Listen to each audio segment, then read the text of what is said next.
Hello everyone, so welcome back to my new blog. And सुबह हो चुकी है, शायद खाना बन रहा है। देखते हैं क्या हो रहा है। मेरी भाभी खाना बना रही है और शायद सब्जी लग गई है। जोर चल रहा है। देखते हैं बाकी लोग क्या कर रहे हैं।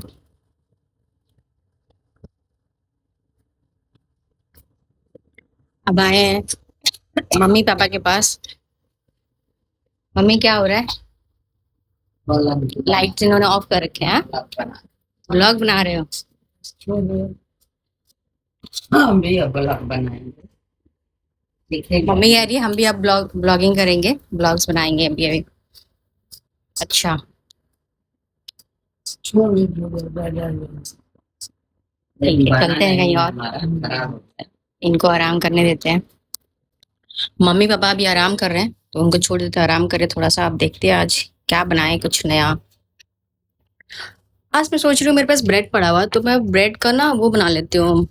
ब्रेड पिज्जा होता है ना, वैसा कुछ बनाती हूँ घर पे। पिज्जा खाने का मन कर रहा है, बट पिज्जा के मेरे पास इंग्रेडिएंट्स है, लेकिन जो नीचे का वो होता है ना, रोटी होती है, ब्रेड होता है, वो नहीं है मेरे पास। तो मेरे पास व्हाइट ब्रेड पड़ा हुआ है, मैं उसका बनाती हूँ, देखते हैं कैसे बनता है। ब्रेड पिज़्ज़ा बनाने के लिए मैंने लिया व्हाइट ब्रेड, उस पे लगा दिया पिज़्ज़ा सॉस जो रेडीमेड आता है। फिर मैंने उसपे चीज़ घिस दिया। फिर कैप्सिकम काटे, उसको क्यूब्स में काट के उस पे स्प्रेड कर दिया। फिर अनियन चॉप किया था, उसे भी मैंने इक्वली सब पे जो है स्प्रेड कर दिया, डाल दिया सब पे। ठीक है। फिर उसके बाद मेरे पास पनीर था, तो मैंने पनीर के क्यूब्स भी काट के डाल दिए। मैं थोड़ी वेजिस वाले बना रही हूँ, मुझे वेजिस वाले ज़्यादा अच्छा लगता है। ठीक है। फिर मेरे पास उसके बाद था कॉर्न। कॉर्न को मैंने बॉईल कर लिया। बॉईल करने के बाद मैंने इसको भी डाल दिया इक्वली इसके ऊपर। ठीक है। कॉर्न डालने के बाद फिर मैंने नमक डाला इस पे। उसके बाद मैंने डाला ऑरिगेनो, और उसके बाद डाला फिर मैंने चिली फ्लेक्स। चिली फ्लेक्स को भी मैंने इस पे स्प्रे कर दिया ताकि टेस्ट अच्छा है, स्पाइसेस सारे मैच हो जाए। फिर मैंने ऊपर से जो है चीज़ को इक्वली जो है घिस दिया सब पे। ये लास्ट स्टेप था। उसके बाद सारी चीज़ को इक्वली घिसने के बाद ये बेकिंग के लिए तैयार है। अब मैं इसको ले जाके ना ओवन में 5 से 6 मिनट के लिए, ज़्यादा देर तक के लिए नहीं, 5 से 6 मिनट के लिए बेक करूँगी। ये देखिए मेरा पिज़्ज़ा तो बन के तैयार है। आपका भी जब मन करे ऐसे कभी कुछ खाने का, तो आप भी झटपट जाएँ और ऐसे बनाएँ। ऐसे घर पे पिज़्ज़ा बना के आप भी खा सकते हैं। सो भाभी जब तक खाना बना रही हैं, कुछ हम बातें कर लेते हैं।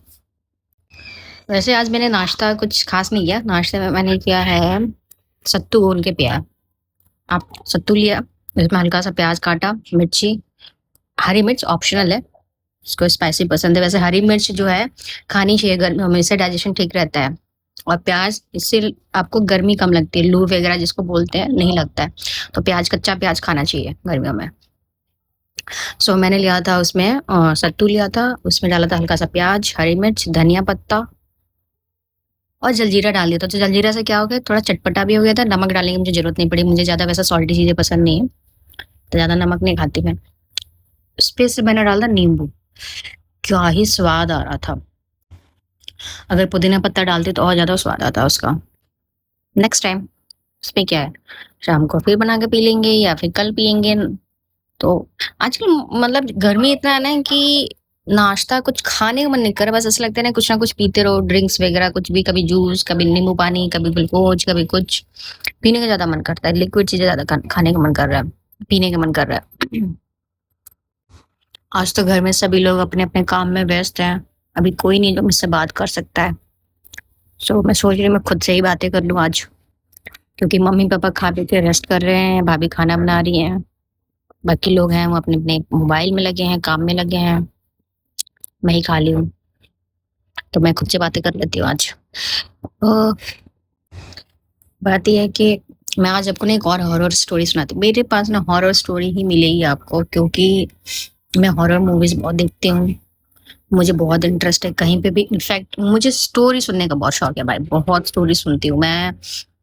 जब मैं छोटी थी तो मैं अपनी दादी के पास बैठ कर सुनती थी, फिर मेरी बड़ी माँ वो सुनाती थी मुझे स्टोरी, फिर मेरे पापा पापा स्टोरी सुनाते। मुझे स्टोरीज बहुत सुनना पसंद है।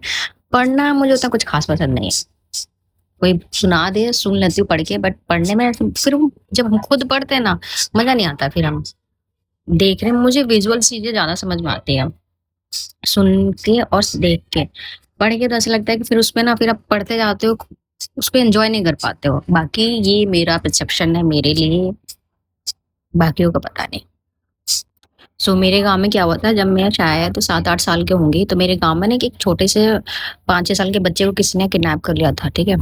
किडनैप होने के हफ्ते दिन बाद उसकी डेड बॉडी मिली घर के ना कुएँ के सॉरी गाँव के कुएँ के पास। तो उसको बाहर निकाला गया तो पता चला कि उसके गले में पत्थर बाँध के और उसको कुएँ में फेंक दिया था। बेचारा बताओ 5-6 साल का था। और पुलिस ने बहुत इन्वेस्टिगेशन किया लेकिन पता नहीं चला किसने किया था वो। पुलिस तो हमारी कंट्री का आप जानते ही हो।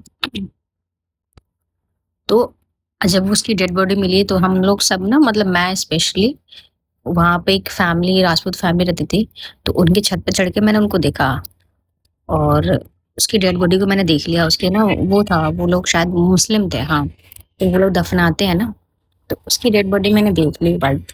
मतलब मैंने अपनी लाइफ में फर्स्ट टाइम डेथ देखा था, मतलब डेड बॉडी देखी थी।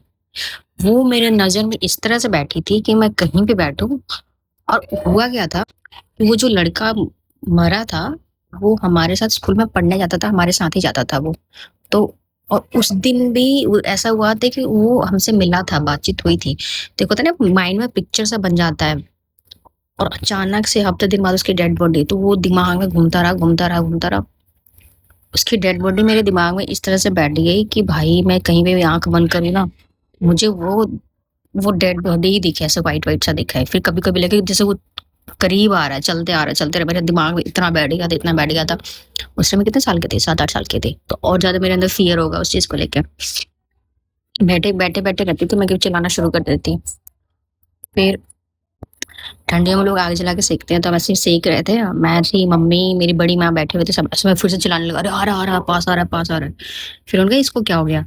तो उसके बाद क्या हुआ कि गाँव में ऐसे झाड़-फूँक वाला काम करते ना, फिर बड़ी माँ ने बोला कि वो है एक बंदा, वैसे ही काम करता है, झाड़-फूँक कर देगा, ठीक हो जाएगी ये। तो हम लोग इस चीज़ पे बिलीव नहीं करते थे, बट उस टाइम पापा कारगिल में थे, तो पापा तो थे नहीं, अगर होते तो पक्का नहीं करने देते ये सब चीज़ें। फिर बड़ी माँ ने बुलाया और बंदे ने क्या किया, पता नहीं कौन-सा लौंग लिया, लौंग लेके कुछ पता नहीं क्या ही किया उसने, बोला कि किसी पे फेंक दो, तुम्हारा उस पे चला जाएगा। मैंने कहा ये तो और हेडेक है यार, हम अपना किसी और पे क्यों फेंके, क्यों करें? मैं सोचो उस टाइम पे कितने 7-8 साल की होंगी तब। और 1-2 चीज़ें उसने लौंग जो थी खाने को दिया। बट फ्रैंकली स्पीकिंग कि सच में यार 2-3 दिन बाद वो चीज़ें मेरे को बिल्कुल नहीं दिखाई दे रही, मुझे कोई कुछ फीलिंग नहीं आ रही थी ऐसी चीज़ें। तो आई डोंट नो ऐसी चीज़ें होती भी हैं क्या? वो मेरा फर्स्ट और लास्ट एक्सपीरियंस था, उसके अलावा कोई एक्सपीरियंस नहीं मेरा।